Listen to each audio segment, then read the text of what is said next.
Tell them who you are, Bob. Hey folks, welcome to the Wild Bob and Ronnie Show here this Tuesday, September the 2nd, 2014. And even though we may be invaded by the Muslims, I am still or not facing Mecca. How many times a day? 2 or 3 times. Yeah, several Kind of like Dr. Pepper, I guess, 10, 2, and 4. Yeah, several times a day I'm not going to face Mecca. Okay?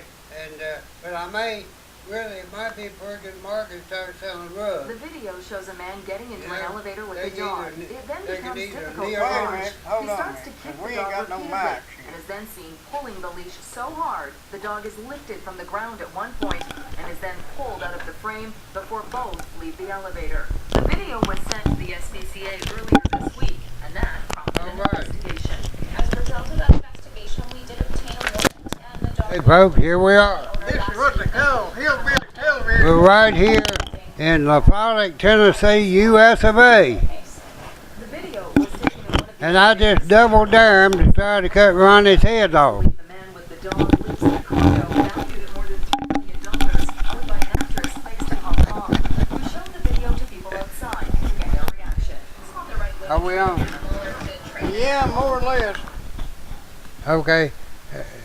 I don't know whether I'm talking to the more or whether I'm talking to the less. But we want to welcome you to the Wild Bob and Ronnie Show one more time. And we want to hope all of you will enjoy watching a good old American WASP, that's White American Southern Protestant show. We make no apologies for being ignorant, You may owe them one. uneducated, Because you're exception. and dumb. You're exceptionally well qualified. Right, for you that. just have to take us as we are, or as we was. Yeah, one or the other. We might get into the definition of is here in a minute. But we want to welcome R.L. Henson, our resident cementologist, and Truck driver and floor sweeper. yeah, Ronnie Sharp, our ferrous metal consultant. I'm magnetic. Yeah, And okay. legitimate engineer. Now, folks, we're just like right into it. What do you want to bring up, R.L.? Well, I read an article today about how our president is wanting to raise the wage. I'm for that. I am too, buddy. What, the minimum wage? Yeah. Yeah. I'm gonna start making minimum wage one of these days. The reason I'm for it, I got to think about that. I used to say I'd want to raise it to $100 an hour to show how stupid it was, but I wish they'd raise it to about $20, $25 an hour. For this reason, we are on the verge of eliminating all them kind of workers anyway. We're going to be doing it with robots. Yep. And that will spur that industry on, and them people that's flipping hamburgers and ain't happy with their $7.50 or whatever it is an hour, will either have to get re-educated or go on welfare full time. Yeah, There you go. but then they're gonna find some way to unionize the robots. That will be there again. That's probably true. I was just thinking this morning. I heard Haller and Hilton Hill talking about work ethics. I used to have one of them. Well, yeah, I did too, but I've been taking Yeah. medication and meditation, trying to get out of it. I've had the shots. yeah, If you had the shots if to you get away watch from your it. modern day worker, you know, they think they can work with a cell phone in one hand, a Mountain Dew in the other, and a cigarette in their mouth, and wonder how come they can't get nothing done. I remember when you couldn't work, I'd get aggravated trying to work somebody, and they had to stop and smoke. Now they got to answer the phone every few minutes. Right? Well, you know, used to be the thing, a carpenter would smoke a pipe. That way he could stop and light that thing about every 4 or 5 minutes, and pretty soon, even though he wasn't making but $2 an hour, pretty soon he was making about $6 an hour as far as his work was concerned, you know. And You know, back in my days of partaking of tobacco, all I had to do was a spot to spit. I didn't Yeah. quit. yeah, and I know I hired a bunch of old carpenters. I used them on several houses, and we built 2 or 3 just alike, and we got ready to box the second or third one in. The day we're out there standing around deciding how they're going to do it. I said, look, why the devil don't you do it just like you done the last 2 or 3? I said, why you got to stand around here for an hour or two deciding how you going to do it? You know, 'cause it's the same house we built 2 or 3 or 4 of them, you know, and they boxed all of them out the same, you know. Mm-hmm. And but they had to stand there and praise and discuss and everything. And you know, me, if I know how to do so, I'll just go ahead and do it. There ain't no fanfare about it. But I was getting back to Howard Hilton Hill's program this morning on work ethics. You know, you always have to share personal examples, you know, and I do a great deal because I've had a lot of them in my life over the years. But my dad worked for a company that was a union company. He worked for the Southern Railway, and he was a union member of the Brotherhood of Railroad Workers. He worked for them twice. He worked for them one time, quit and went to Arizona and went to work in the mines. Then he came back and went back with them. He worked, that second time he was with them, 43 years straight without ever missing a day's work. Never sick. He had sick leave if he had wanted to take it. He could have laid out. He could have done whatever he wanted to with all those sick day leaves that the union provided for him. But in 43 years, he never missed a day's work. And, you know, I just thought it was, back then, I wasn't aware of sick leave or anything else. I just thought if you worked, you're supposed to work every day. Well, you know, there's some controversy in the local school system because they want to limit school teachers to $10,000 worth of paid leave, no matter how many sick days they build up. Yeah. And I know there's some school teachers out there, and I'm not arguing with the people that planned on it. That's what was promised to them. That's what they ought to get. They ought to fire the people that promised it to them. If you don't use sick leave, you shouldn't be able to cash it in. If you was lucky enough to not be sick, then you just lost out. But you gained in the long run, because I wouldn't trade good health for every sick day they could give me. Well, you know, I'm of this opinion. You know, I think workers ought to get a fair shake. But I don't think people who are unhealthy and can't work ought to make as much money as those people who are healthy and can work. You know, some of this good shake, they need to feel like, I mean, I've had plenty of people work me made more than I did. Yeah. And they thought I was getting rich. Right. They ought to look at the other side of it from somebody's paying the bills point of view sometime. And so help me, had a restaurant for a little while. What you do is you carry somebody along and ain't worth a hoot, and you get them trained up, and then you've got a party coming in where you need all hands on deck, and they can't show up. The one time that they could actually do something to help you out, they stay home. Right. That happened to me one time. I had a party coming in, and just me and one waitress took I've care of the always whole said thing. people who drink, you know, and I got nothing against drink. If I want to take a drink, I'll take one, you know. It's just basically not my thing, you know. I drink if I want to. But it just seems like right when you need somebody that drinks the worst, that's when they're bad not to show up. Yeah. And, Well, I listened to that same program this morning on Halloran. I believe I listened to most of it. Anyhow, I listened to what he has to say, and like you said earlier there, you have to compare your surroundings and where you come from in your environment as to what's being said. And when I look back on the environment that I came from, it's all BS. They talk about having a good, attitude? yeah. Well, I'll tell you what. Let's go out of the morning and it's about 10 degrees and your equipment's froze to the ground. Everything is froze. Nothing won't start.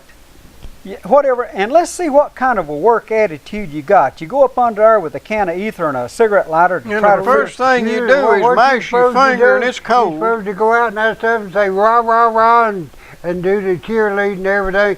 No, I went out because I was supposed to go out. Right now I'm lazy. I don't do more than I have to. And some people say, well, give me a hard time because I don't work as hard as they think I ought to. First off, I'm working when they're asleep part of the time, and I don't mention it. I mean, I'm trying to figure out how to pay the bills.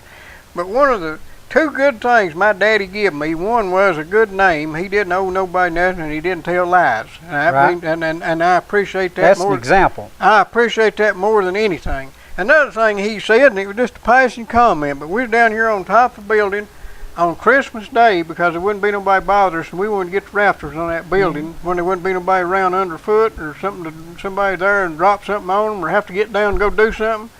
We was down there on Christmas Day.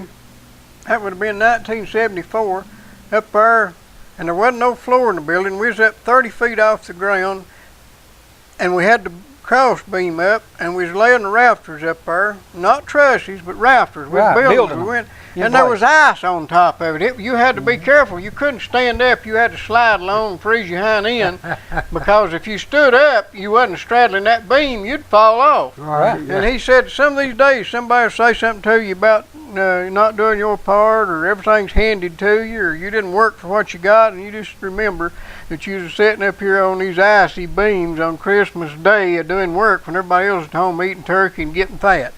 And that I consider that one of the two major gifts my daddy gave me.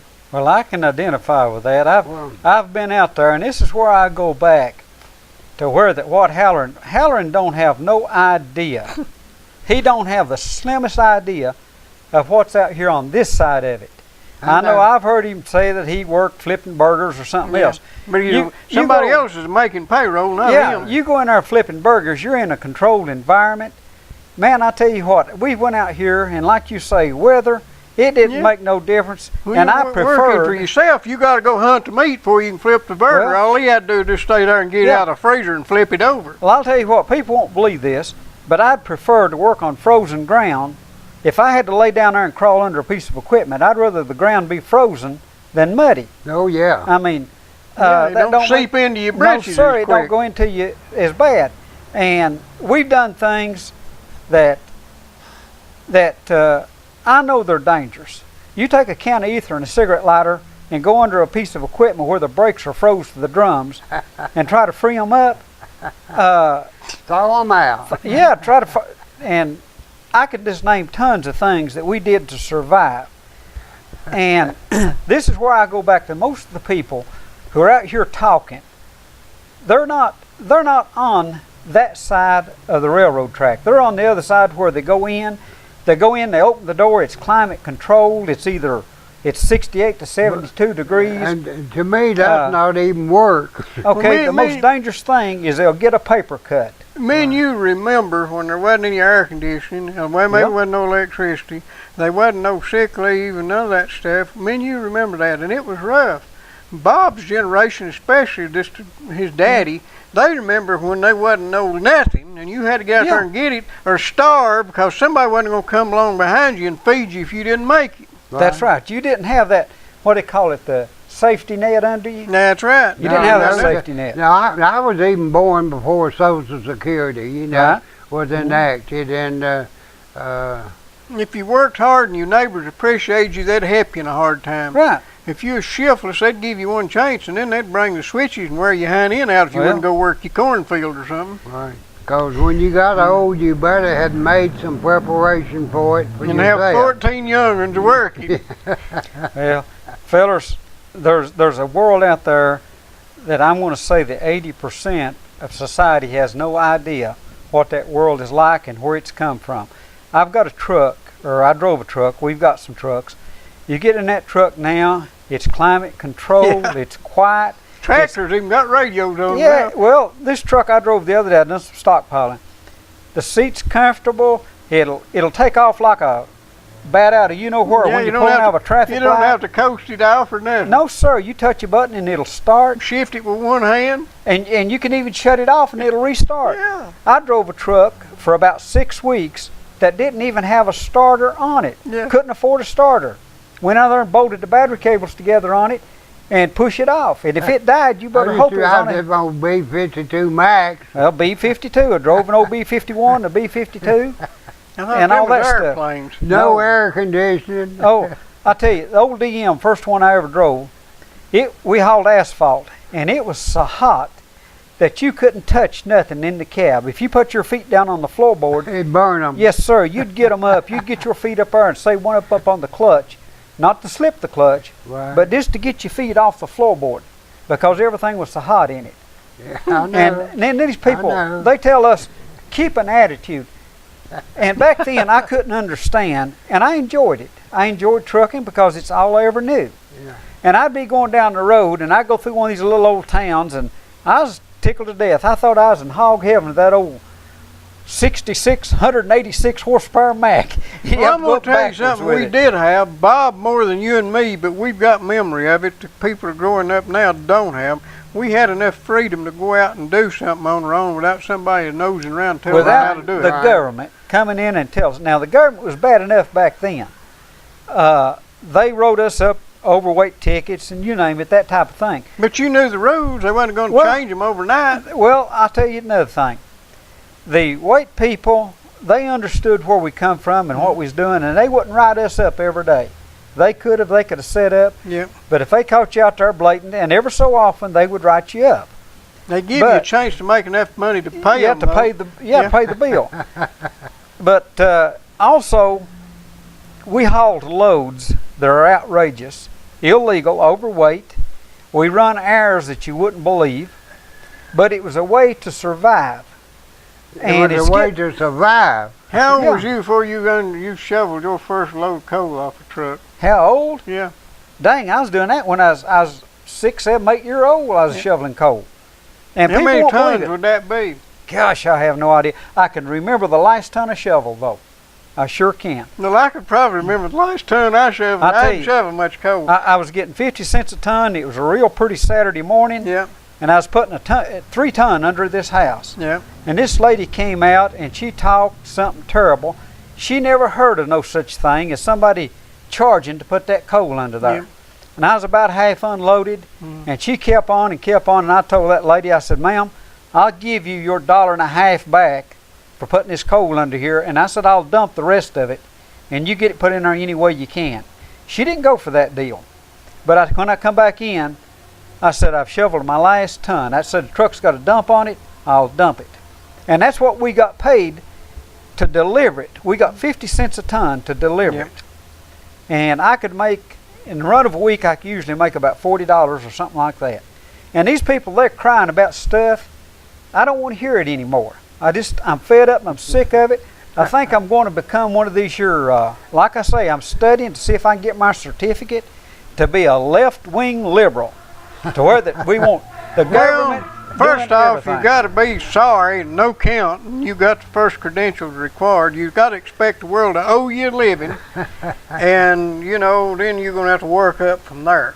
Well, I've been thinking about things, and when they talk about minimum wage, I think that would be a great idea to set it at about $25 or $30 an hour and pay everybody. I did The not same realize. price. I did not realize how advanced robotics had become, and they are almost there. And you remember you used to go in and buy $2 worth of gas, and they'd clean your windshield and check your oil and check your air and check your water and kiss your hind end and For 50 cents, they'd do it. yeah. And now you can't get nobody to put gas in for you. Nope. Unless it's just a special circumstances where you're disabled, and then you got to blow your horn and Yeah. wait in line and thank them and tip them and everything else. But back then we done it, and when it got too expensive to hire that man to go out there and do all that, we done away with them people. That's correct. And we're going to do away with hamburger flippers. Right. We're going to do away with cashiers. I mean, we're already training people to What, do their what own. it'll boil down to is you'll walk into McDonald's and there'll be a machine sitting there that's got it all in there. You'll put your money in or your credit card probably. Well, what It'll you'll give do- it to you, and then you'll put it in the microwave. What you'll do is establish an account with them, and you'll punch in a few things on your cell phone and drive through the window, and it'll An arm will shoot out there to it'll you. shoot out till you're ready to eat, and you done been charged for it when you punched it in, so they don't worry about you getting out of line and leaving, Right. and you ain't gonna have nobody to complain to. That's right. And I'm all for it. I'm getting that way myself. I'm getting to where I'm coming around. But it's gonna happen. It's dead gum gonna well, happen. Wouldn't it solve all the problems? Let's say that everybody had an EB card everybody, and everybody earned the same amount, say $30 an hour, whatever, no matter what you do. Everybody would be equal. I believe they call it socialism to a certain Well, you extent, or go in communism. through there and you ordered mayonnaise and they put mustard on it, and you go in and show your hind end and just have a big stink and jump on the cook and everything else, and then they make you another and apologize profusely. Used to back when you used to go in a little country store and they'd bring you a Pepsi and you'd say, no, I wanted a Coke, and they'd take it back. You go down there to one of these here, drop in $1.50 in the machine and tell them you wanted a Coke, and they give you a Pepsi. See what it does. It'll just have a number there to call that nobody ever answers. Right. You can drink it or throw it away or anything you want to. Yeah, but they done got your money. Yep. Years ago, when I was burning about 3 packs a day, I never did like to buy a pack of cigarettes out of a machine because I always enjoyed interacting with people. I don't know, I just kind of enjoyed it. And I'm getting to the point, I don't know what's going wrong, whether it's miles or years or I've seen too much of it, but I see changes. Well, when did thank you become replaced by no problem? If I thought I was giving them a problem for giving them my money, I wouldn't go. You go in there and they actually don't know any better. You say thank you and they say no problem. Well, screw you. If there's a problem, I wouldn't have been there. I wouldn't have thought. Well, I think there's probably a lot of people in our age group, and it's been down the same road that we've been down, is beginning to feel the same way about this thing. When the leader of the free world can take 3 weeks or whatever, go out and play golf, I don't know what, it just bugs me. Whenever we elect a president, being the highest office in this country or probably in the free world, it seems to me like that's a 24/7 job. I know mine has been 24/7 a lot of times. Well, we're right on the verge right now of Atlas shrugging. We're right and there. when it happens, it's over. It's over. But you can go down to Digger Wilson's, and what can you get down there, Bob? Boy, I'm going to tell you, you can get more flavors of propane than Baskin Robbins Ice Cream Company has. You reckon we've been attacked by ISIS? Digger was down there today. Maybe. If you need any of your propane appliances tuned up for winter, or you need to purchase some propane appliances such as a Mr. Heater, you go on down and see Digger, because not only does he have great propane and he fills your tank up, but he also has good service, and you'll enjoy the visit, and his prices are just out of this world. You don't have to worry about it being like Powell Clinch, where you've got one of the CEOs are ripping off all the profit, all the money. You got nobody but Digger. He's responsible for what he sells and what he does, and you will not be disappointed. I agree 100%. 5625444, right in the middle of the road in Sawmill Holler. And looks like our sometimes co-host Jerry Kidd has made an editorial comment in opposition to the resident Democrat Boomer, and it's on WLAF, and I just pulled it up. I read this last week, and we debated whether it'd be published or not. But it says here, most weeks Charles Boomer Winfrey writes his 2 cents worth right here on WLAF, 1450WLF.com. His latest work brings responses from Jerry Kidd and Ed Houser. Jerry and Ed's columns are here, followed by Boomer's column. Thanks for taking time to submit your thoughts. Right. I've not read to Ed, but I read to Jerry. This might be interesting if you want to go to 1450WLAF.com, and we don't get no side benefits out of this, so just go in there and read it anyway if you want to. Well, Kidd seems to tell it like he sees it, doesn't he? Yeah, whether it's good or not. Whether it's good, bad, or indifferent, he's not bashful about telling how he sees it. But you know, Digger's, I walked behind a tow motor the other day, and it was burning some of Digger's propane. Yeah. And I swear, I believe it smelled like we had vanilla brand. Not hamburger, but The flavor. I like that charcoal hamburger flavor. Well, I thought this was vanilla flavor, and I thought, boy, that sure would smell good if we hadn't shop and the doors closed. But anyhow, Does John, do a good hamburger. there's a lot of things. I guess we've pretty well thought about the minimum wage, and I'd like to get somebody else's comments on it. If we take it to $30 an hour,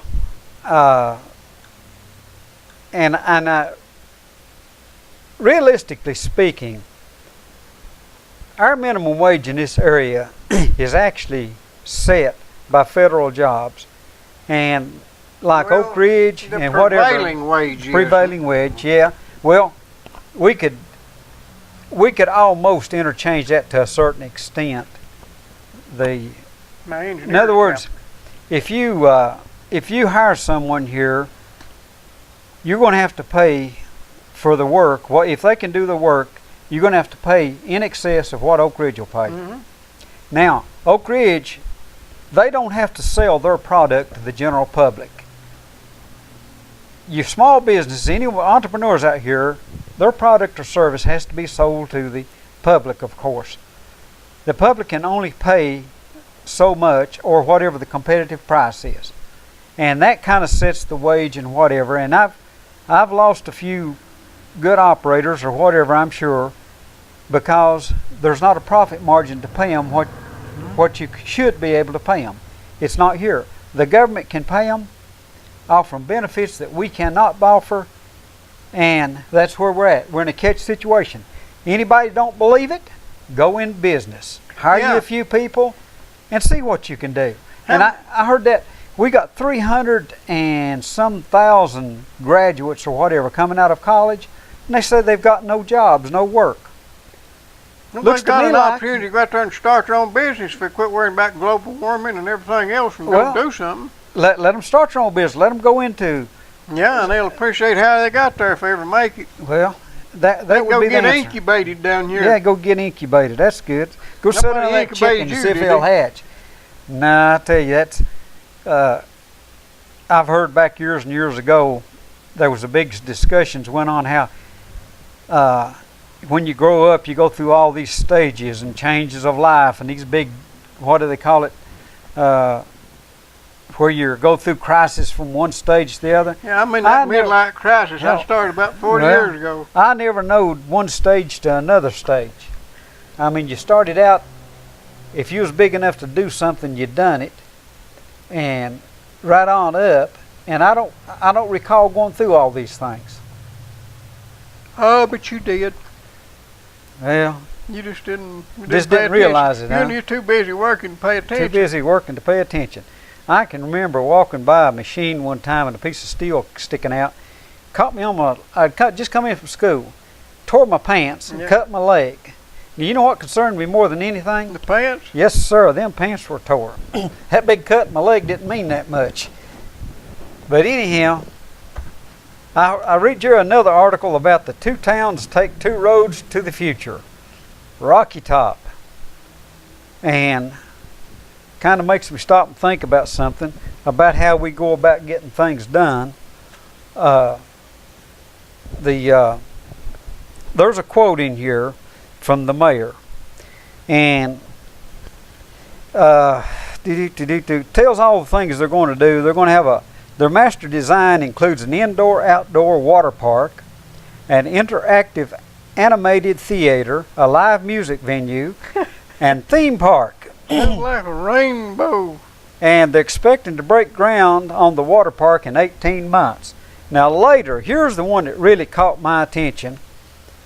There are plans to break ground. Later plans include a 500-seat paddle boat restaurant. Now, Where are they gonna paddle? listen, you ain't heard the rest of it now. Paddle boat restaurant on an as yet to be constructed artificial lake.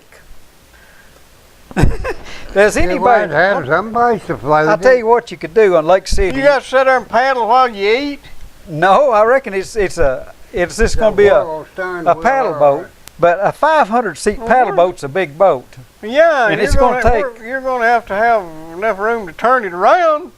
It just be sitting there paddling. Well, Not just like a freight train, you put an engine on each end. Well, I have seen these big operations come and go several times. this one will be interesting. And there's another quote or two in here that really. But are they going to have any ice skating rink for Christmas? No, that's La Follett's going to have an ice skating Okay. rink. I want to That's, make sure we didn't have any competition there. Well, Yeah. let me give you an example of government ignorance, okay? And that's what it is. You know, La Follette has sponsored and actually operated a flea market down behind the City Hall Police Department. I know for the past 15 years, I don't know how long they've done it. And they more or less have kept their fee for setting up about the same. I know it's been $3 for a 10-foot section out there for the past 10 or 12 years, right? And so they come up with this idea that, the government always has a great need for money right when people have a great need for money. Mm-hmm. The only thing is the people cannot force anybody to give them money, but the government can force the people to give them money. But in the case of the flea market, they go in last month, 1st of August, and they raised the $3 a day fee for a 10-foot, 10 by 12 space from $3 to $5. Now that's roughly what a 66%. That's what a Yeah. 60-some% increase, about a 60% increase. Okay. That's kind of like taxes. Huh? Kind of like taxes. Right. Okay. Yeah, and the government can do that. Now, what they did, they lost over half their customers. So they're blaming the demise of the flea market on the fact that people can set up down here where the old Kmart building was, okay, and elsewhere. So they're trying to devise ways to keep people from being able to set up and sell, but have to go to this government-sponsored flea market. Now, if they'd been smart, what they would have done, they raised it $5 a day. If you come 3 days in a row, you get the third day free. That way, people who flea market regularly would wind up paying $1 more a week than they would if they were paying $3. Those who just come every once in a while are not going to complain necessarily about that $5 all that much. They're politicians, Bob. They don't understand business. No, they have no idea about business. Instead, they just go right in there, raise the rates from $3 to $5, and lose most of their customers. Well, That's just a good example of a government operation. let me go out and go to another paragraph on this article from the president's minimum wage thing. There's 13 states that have already raised their minimum wage at the beginning of this year. Those states have added jobs at a faster pace than those that did not raise the wage, providing a counterpoint to the Congressional Budget Office report. Now, this is not the president's quote, this is the paper quote of a statistics. All right, if this statistics holds true, then the higher we raise the wage, the more people are going to be hired. If you go by this paragraph. For full employment, you ought to get that about $50 an hour. About $50 an hour and everybody be employed. I'd raise it up to $100 an hour and everybody get to go to work. Well, you know what they say. I'll tell you what this right here is. Statisticians lie and liars lie and what is it? Statisticians. What? There are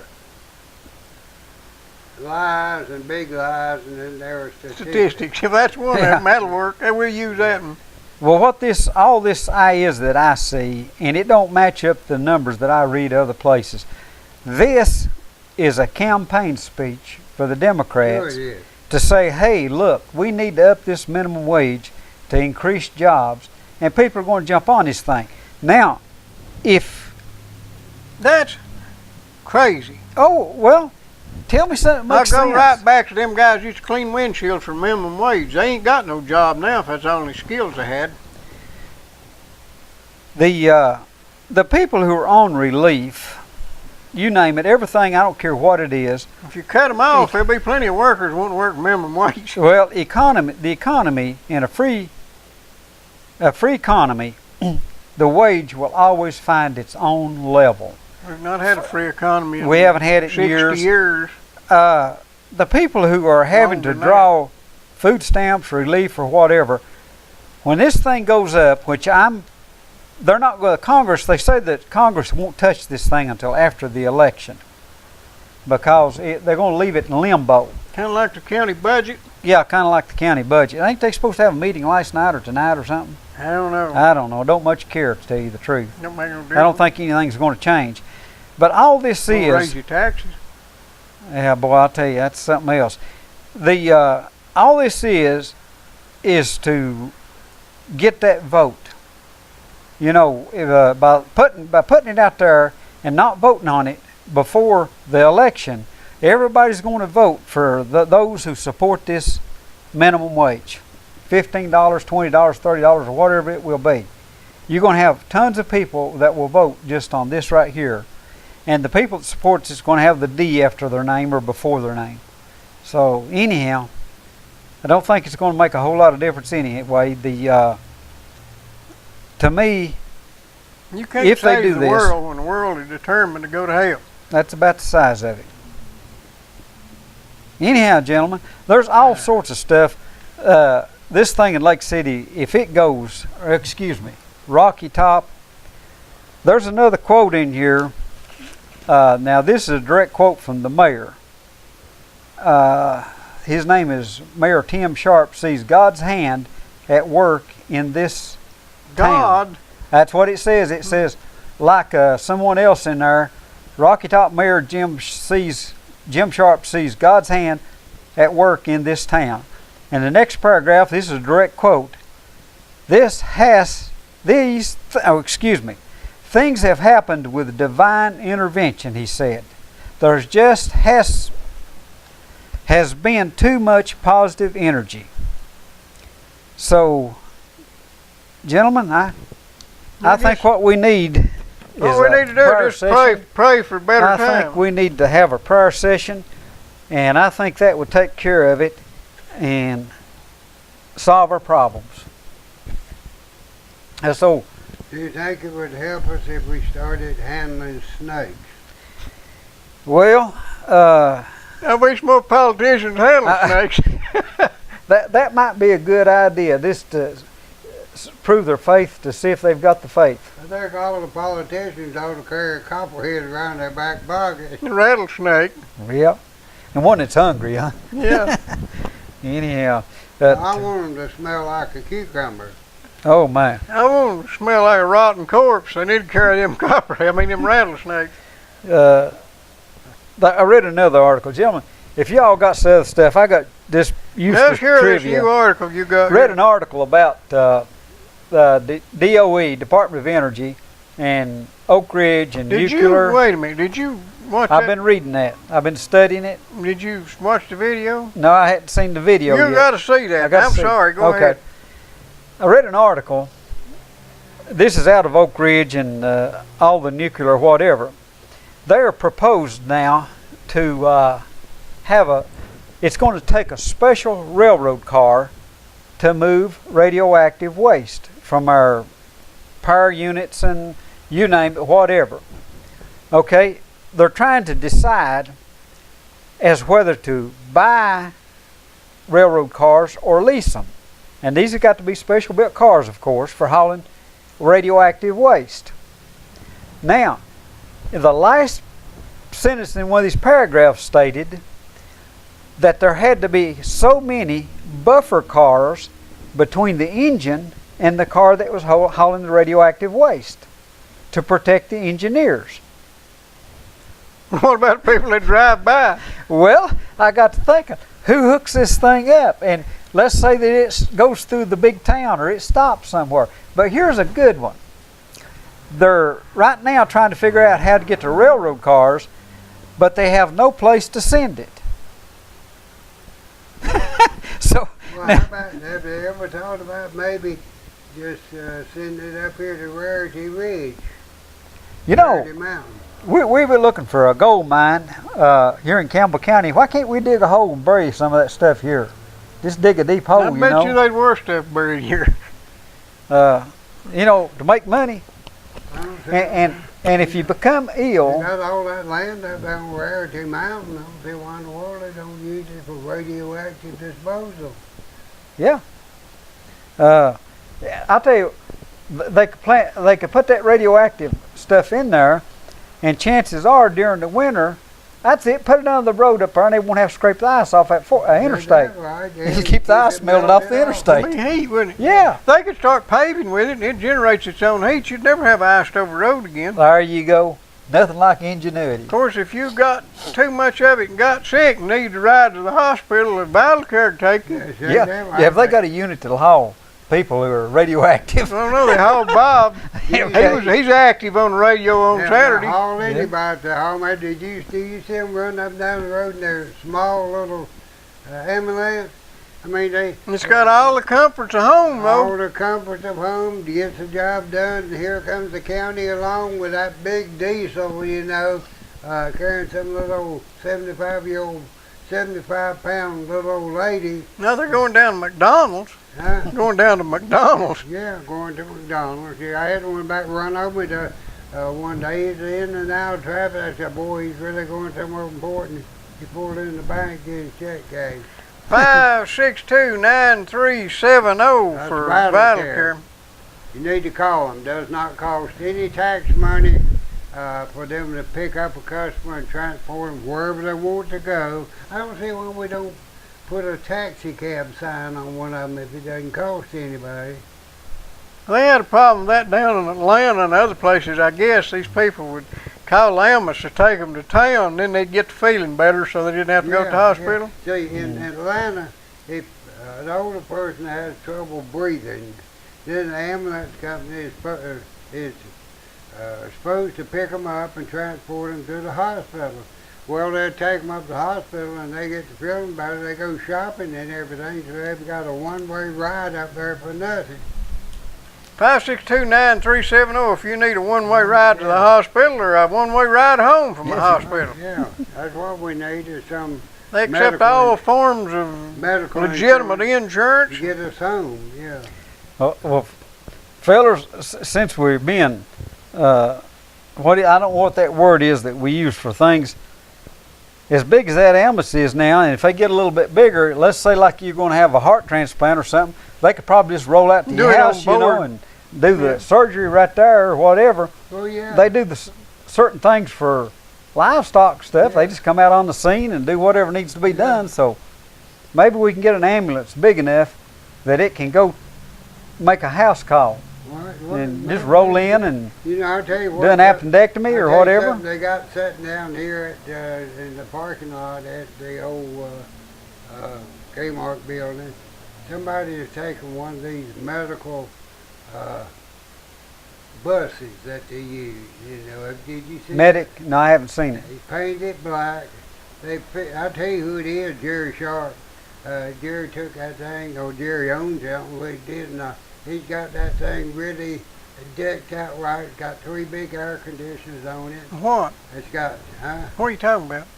a big, it's to be made into a motor home, but all they got is the 3 air conditioners on top. It has 2 8 or 10,000 watt generators. It's got I believe that's a Caterpillar diesel in that bus, and it's sharp, you know. Of course. But it's just flat, level, carpeted area, waiting for somebody to put all the amenities in there. And I mean, it is sharp. Just bring your checkbook and your imagination. Well, I figured, you know, he's wanting 20,000 for it. I figured for another 100,000, you can make a pretty good motorhome out of it. You priced buses lately? Huh? You priced buses lately? Well, yeah, see, this is a diesel, front engine diesel. A front engine? Yeah. Oh, that's unusual. Yeah, that's what it is, a front end diesel. Hmm. And I don't see why in the world they don't use them that way and make about all your dump trucks are front end diesels, you know. The It ain't but one fellow got a rear end cement truck that rides around down. yeah, the engine on the wrong end. Kind of like a Volkswagen. Yeah, the piece of useless trivia. Those trucks years ago, your big trucks like your coal trucks and stuff like that, they had such a deep reduction rear ends in them, the gear ratios, Right. you had to have a double overdrive transmission Yeah. in them to get down the road. Well, what that did, that turned that drive shaft about so many hundred RPMs faster than the engine. Right. The engine would be turning 2100 and your drive shaft would be turning about 26. Right. If that drive shaft is out of balance, No. oh man, it would vibrate. And what they ended up doing is putting a midshift bearing in there to take that vibration out of Right, it. yeah. I've done that before. If you get a truck in a wreck and it's got a long drive shaft, chances are it's going to bend it just a little. So you're going Put to a cut it in carrier half and put a bearing in carrier it. bearing in it. Yeah, we call them midshift bearings or carrier bearings. There's some useless trivia. Well, you know, That's- they used to build these things with that big long drive shaft, and you can knock one little weight off of it, and it'll just beat you to it'll death. jump up and down. Well, you know, they make these hitches, you know, where you hitch up a tag-along trailer, where you can jack that thing up and take about all the weight Yeah. off the back wheels. Yeah, you put it know. out there on your steering I never axle. will forget a fellow that was selling these type of hookups. Mhm. He had a 70-some model Tornado, which was a front-wheel drive vehicle. Mm-hmm. And he pulled a trailer around with that hitch on there, and he took his back wheels off. He had no back wheels. The trailer just held the rear end of his car up, Boy, and he drove around with that front-wheel drive Tornado with no back wheels on it. if that trailer's very long, he had a heck of a turning radius, didn't he? We used to, first time I ever knew of a front wheel drive car was a Tornado. Yeah. And back at that time, there was they just put in a boat dock out there at Sue Denny. There's no docks there now.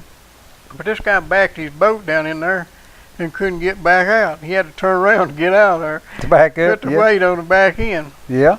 You know, they used a front-facing motor and had the most gosh-awful transaxle you ever seen, just been Yeah. around all over the place. Transaxle, whatever they call it. You know, years and years ago, if you go back into the early 1900s, there was a company that built a front-wheel drive, and There was another one in the 1940s called Volkswagen, too. Yeah, well- No, that's rear wheel, wasn't it? Well, now Yeah. you take American Cord. Do you ever see a picture? yeah, that's what I was fixing to say. American Cord was a is the- front-wheel drive yeah. vehicle, and the ones that they built in the 30s held the American land speed record for many, many years, and I owned two of them at one time. If are them you, front-wheel drives. if, Yeah. if you will take a kid now that's got him a little hot car that he drives around and put him in a rear wheel drive car, he'd get killed 15 Yeah, minutes. the back end will pass him up. Yeah. Sure It's all together. I Yeah. mean, the front wheel drive is so much easier to drive. Oh yeah. But you take one of them, or you put him in a little old, say a '72 Cutlass Supreme or a 1957 Chevrolet, and put him out there on a gravel road like we drove on, and Yeah, he I can won't tell you last about long that. enough to get home. I can Now, tell you one about of the that. Cords that I owned had the right front fender knocked off of it, and it was owned by Doris Duke, and she damaged it and she didn't want it anymore, so it changed hands several times before I got it, but it was owned by Doris Duke, and the seat was made just to fit her. You know, she was a big woman, about 6 foot tall, and one of the richest women in the world. Mhm. She had somewhere around $43 million a day just that she could spend. I could probably learn to keep up with the income, but it'd take a little I while. could go for that 4.3% income. Yeah. Well, the only one of those cars I ever saw was in a museum up in Fort Wayne What? at the Ford? Cord, and You ever see a Tucker? so no, I've never actually seen. Well, I may have. I'm not sure.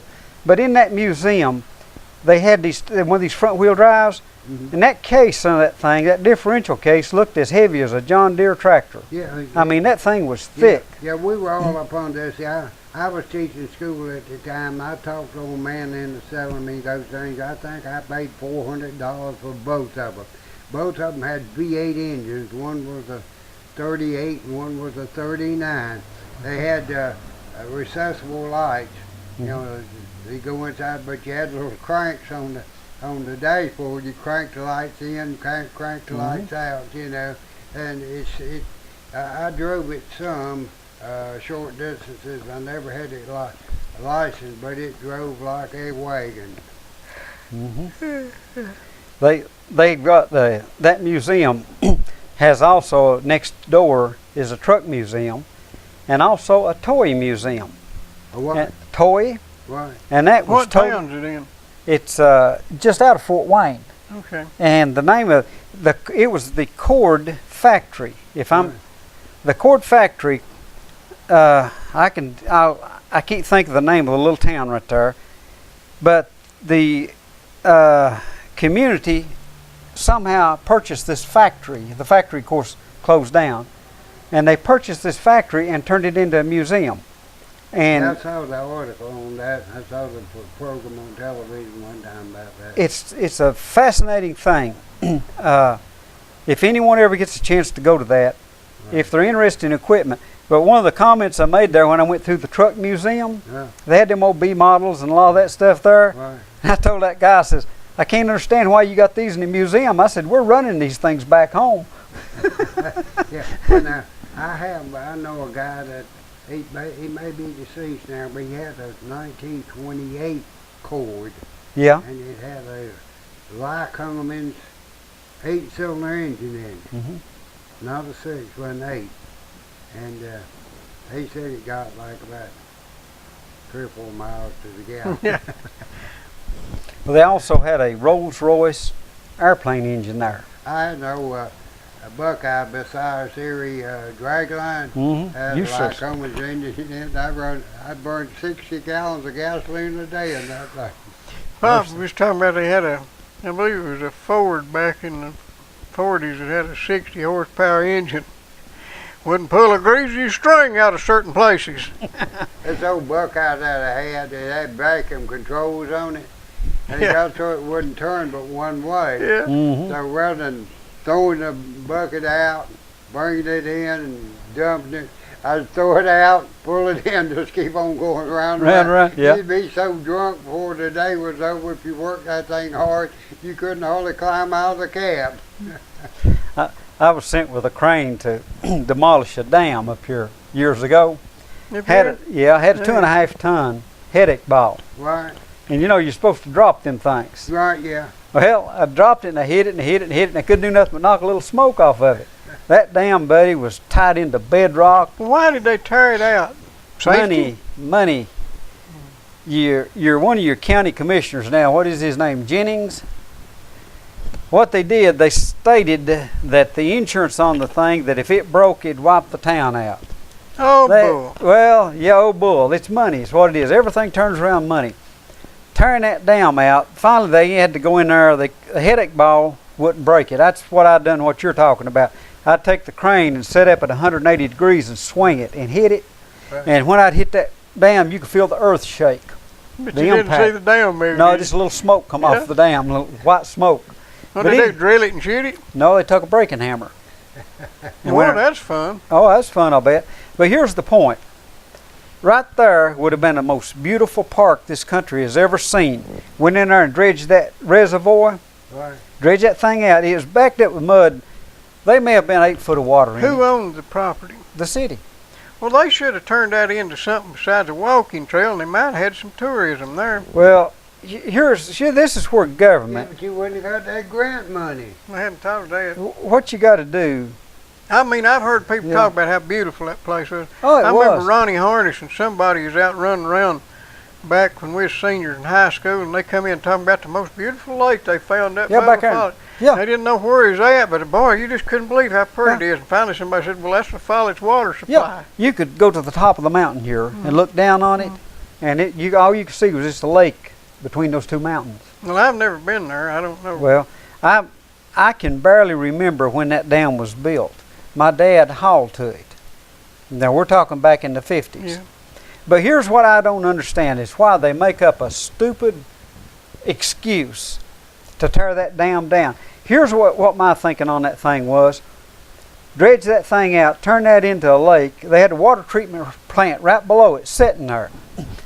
Let that thing be a backup.